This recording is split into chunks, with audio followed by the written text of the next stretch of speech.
राधे राधे। जय श्री कृष्णा।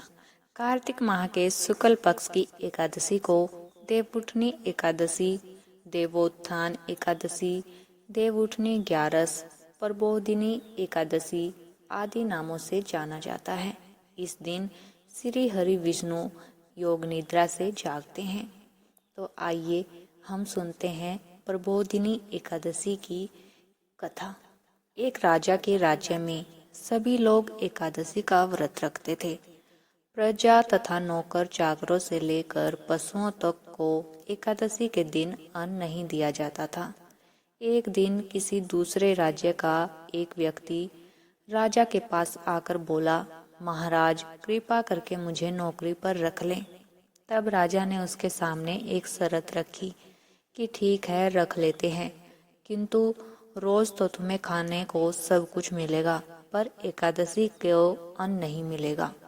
उस व्यक्ति ने उस समय हाँ भर ली, पर एकादशी के दिन जब उसे फलाहार का सामान दिया गया तो वह राजा के सामने जाकर गिड़गिड़ाने लगा, महाराज मेरा इससे पेट नहीं भरेगा, मैं भूखा ही मर जाऊंगा, मुझे अन्न दे दो।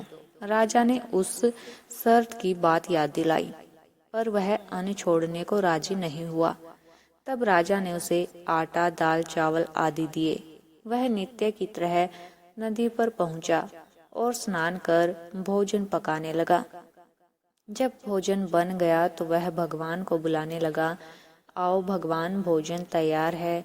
उसके बुलाने पर पीताम्बर धारण किए भगवान चतुर्भुज में रूप में आ पहुँचे तथा प्रेम से उसके साथ भोजन करने लगे।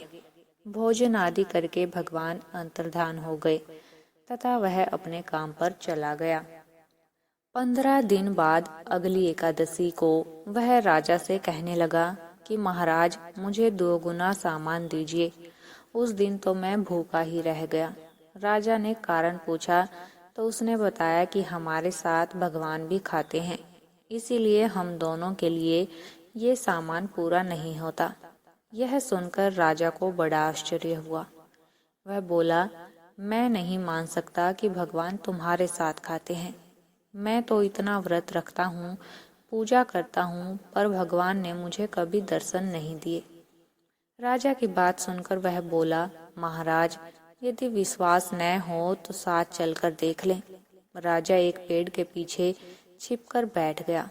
उस व्यक्ति ने भोजन बनाया तथा भगवान को शाम तक पुकारता रहा, परंतु भगवान न आए। अंत में उसने कहा, हे भगवान, यदि आप नहीं आए तो मैं नदी में कूदकर प्राण त्याग दूंगा। लेकिन भगवान नहीं आए। तब वह प्राण त्यागने के उद्देश्य से नदी की तरफ बढ़ा। प्राण त्यागने का उसका दृढ़ इरादा जान शीघ्र ही भगवान ने प्रकट होकर उसे रोक लिया और साथ बैठकर भोजन करने लगे। खा पीकर वे उसे अपने विमान में बिठाकर अपने धाम ले गए। यह देख राजा ने सोचा कि व्रत उपवास से तब तक कोई फायदा नहीं होता जब तक मन शुद्ध न हो। इससे राजा को ज्ञान मिला। वह भी मन से व्रत उपवास करने लगा और अंत में स्वर्ग को प्राप्त हुआ। देव उठनी एकादशी की दूसरी कथा। एक राजा था। उसके राज्य में प्रजा सुखी थी। एकादशी को कोई भी अन्न नहीं बेचता था, सभी फलाहार करते थे। एक बार भगवान ने राजा की परीक्षा लेनी चाही। भगवान ने एक सुंदरी का रूप धारण किया तथा सड़क पर बैठ गए। तभी राजा उधर से निकला और सुंदरी को देख चकित रह गया। उसने पूछा, हे सुंदरी, तुम कौन हो और यहाँ क्यों बैठी हो? तब सुंदरी स्त्री बने भगवान बोले, मैं निराश्रिता हूँ। नगर में मेरा कोई जाना पहचाना नहीं है, किससे सहायता मांगू? राजा उसके रूप पर मोहित हो गया था। वह बोला, तुम मेरे महल में चलकर मेरी रानी बनकर रहो। सुंदरी बोली, मैं तुम्हारी बात मानूंगी, पर तुम्हें राज्य का अधिकार मुझे सौंपना होगा। राज्य पर मेरा पूर्ण अधिकार होगा। मैं जो भी बनाऊंगी तुम्हें खाना होगा। राजा उसके रूप पर मोहित था, अतः उसने उसकी सभी शर्तें स्वीकार कर ली। अगले दिन एकादशी थी। रानी ने हुक्म दिया कि बाजारों में अन्य दिनों की तरह अन्न बेचा जाए। उसने घर में मांस, मछली आदि पकवान बनाए तथा परोसकर राजा से खाने के लिए कहा। यह देखकर राजा बोला, रानी, आज एकादशी है, मैं तो केवल फलाहार ही करूंगा। तब रानी ने शर्त की याद दिलाई और बोली, या तो खाना खाओ, नहीं तो मैं बड़े राजकुमार का सिर काट लूंगी। राजा ने अपनी स्थिति रानी से कही तो बड़ी रानी बोली, महाराज, धर्म न छोड़ें, बड़े राजकुमार का सिर दे दें। पुत्र तो फिर मिल जाएगा, पर धर्म नहीं मिलेगा। इसी दौरान बड़ा राजकुमार खेलकर आ गया। माँ की आंखों में आंसू देखकर वह रोने का कारण पूछने लगा तो माँ ने उसे सारी वस्तुस्थिति बता दी। तब वह बोला, मैं सिर देने के लिए तैयार हूँ। पिताजी के धर्म की रक्षा होगी, जरूर होगी। राजा दुखी मन से राजकुमार का सिर देने को तैयार हुआ तो रानी के रूप से भगवान विष्णु ने प्रकट होकर असली बात बताई। राजन, तुम इस कठिन परीक्षा में पास हुए। भगवान ने प्रसन्न मन से राजा से वर मांगने को कहा तो राजा बोला, आपका दिया सब कुछ है, हमारा उद्धार करें। उसी समय वहां एक विमान उतरा। राजा ने अपना राज्य पुत्र को सौंप दिया और विमान में बैठकर परम धाम को चला गया। आइए सुनते हैं अब देवउठनी एकादशी की एक और प्रमुख कथा। शंखासुर नामक राक्षस की है। शंखासुर ने तीनों लोकों में बहुत ही उत्पात मचाया हुआ था। तब सभी देवताओं के आग्रह करने पर भगवान विष्णु ने उस राक्षस से युद्ध किया और युद्ध कई वर्षों तक चला। युद्ध में वह असुर मारा गया और इसके बाद भगवान विष्णु विश्राम करने के लिए चले गए। कार्तिक शुक्ल एकादशी के दिन भगवान विष्णु की निद्रा टूटी थी और सभी देवताओं ने भगवान विष्णु की पूजा की थी। शिव महापुराण के अनुसार पौराणिक समय में दैत्यों का राजा दंभ हुआ करता था। वह बहुत बड़ा विष्णु भक्त था। कई सालों तक उसके यहाँ संतान नहीं होने के कारण उसने शुक्राचार्य को अपना गुरु बनाकर उनसे श्री कृष्ण मंत्र प्राप्त किया। यह मंत्र प्राप्त करके उसने पुष्कर सरोवर में घोर तपस्या की। भगवान विष्णु उसकी तपस्या से प्रसन्न हुए और उसे संतान प्राप्ति का वरदान दे दिया। भगवान विष्णु के वरदान से राजा दंभ के यहाँ एक पुत्र ने जन्म लिया। इस पुत्र का नाम शंखचूड़ रखा गया। बड़ा होकर शंखचूड़ ने ब्रह्मा जी को प्रसन्न करने के लिए पुष्कर में घोर तपस्या की। उसकी तपस्या से प्रसन्न होकर ब्रह्मा जी ने उसे वरदान मांगने को कहा। तब शंखचूड़ ने वरदान मांगा कि वह हमेशा अजर अमर रहे, वह कोई भी देवता उसे नहीं मार पाए। ब्रह्मा जी ने उसे यह वरदान दे दिया और कहा कि वह बद्रीवन जाकर धर्मध्वज की पुत्री तुलसी जो तपस्या कर रही है उससे विवाह कर ले। शंखचूड़ ने वैसा ही किया और तुलसी के साथ विवाह के बाद सुखपूर्वक रहने लगा। उसने अपने बल से देवताओं, असुरों, दानवों, राक्षसों, गंधर्वों, नागों, किन्नरों, मनुष्यों तथा त्रिलोकी के सभी प्राणियों पर विजय प्राप्त कर ली। वह भगवान श्री कृष्ण का परम भक्त था। शंखचूड़ के अत्याचारों से सभी देवता परेशान होकर ब्रह्मा जी के पास गए और ब्रह्मा जी उन्हें भगवान विष्णु के पास ले गए। भगवान विष्णु ने कहा कि शंखचूड़ की मृत्यु भगवान शिव के त्रिशूल से ही होगी, अतः आप उनके पास जाएं।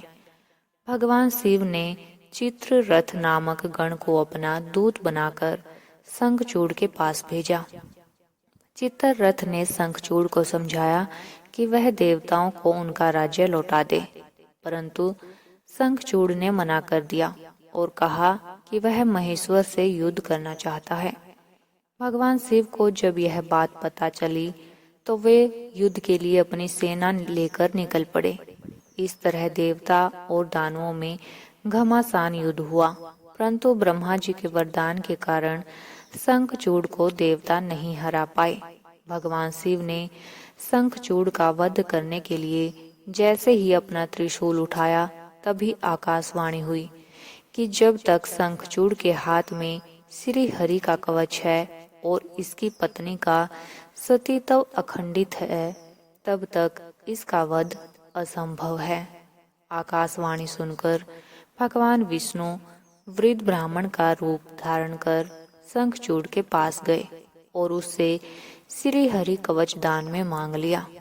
शंखचूड़ ने वह कवच बिना किसी संकोच के दान कर दिया। इसके बाद भगवान विष्णु शंखचूड़ का रूप बनाकर तुलसी के पास गए।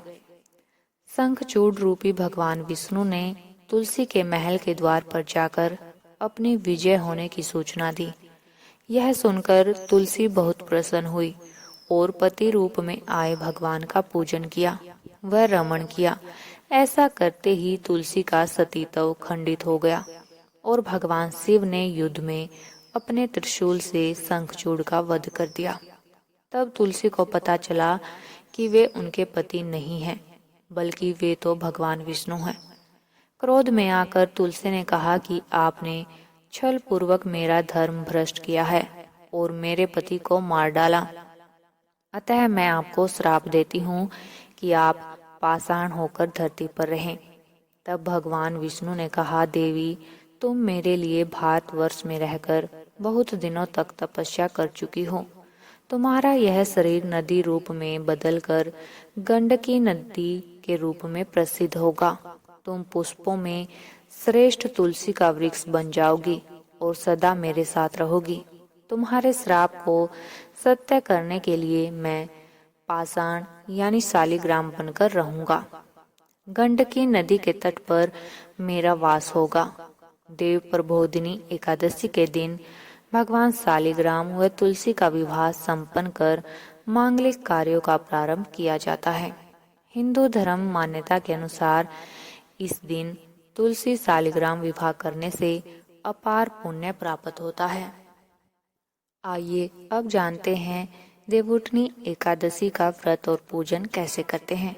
देवउठनी एकादशी के दिन व्रत करने वाली महिलाएं प्रातः काल में स्नान आदि से निवृत्त होकर आंगन में चौक बनाएं। उसके बाद भगवान विष्णु के चरणों को कलात्मक रूप से अंकित करें। फिर दिन की तेज धूप में भगवान विष्णु के चरणों को ढक दें और देवउठनी एकादशी को रात्रि के समय ही सुभाषित, स्रोत पाठ, भागवत कथा और पुराण आदि का श्रवण और भजन आदि का गायन करें। घंटा, शंख, मृदंग, नगाड़े और वीणा बजाते हुए भगवान जी को जगाएं। उसके बाद पूजन के लिए भगवान का मंदिर अथवा सिंहासन को विभिन्न प्रकार के लता, पत्र, फल, पुष्प और बंधनवार आदि से सजाएं। आंगन में देवोत्थान का चित्र बनाएं।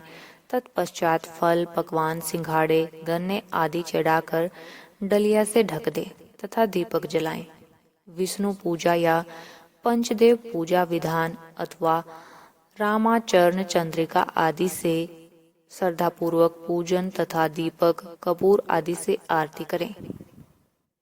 साथ ही प्रहलाद, नारद, पराशर, पुंडरीक, व्यास, अम्बरीश, शुक, शौनक और भीष्म आदि भक्तों का स्मरण करके चरणामृत, पंचामृत व प्रसाद वितरित करें। तत्पश्चात एक रथ में भगवान को विराजमान कर स्वयं उसे खींचे तथा नगर, ग्राम या गलियों में भ्रमण कराएं।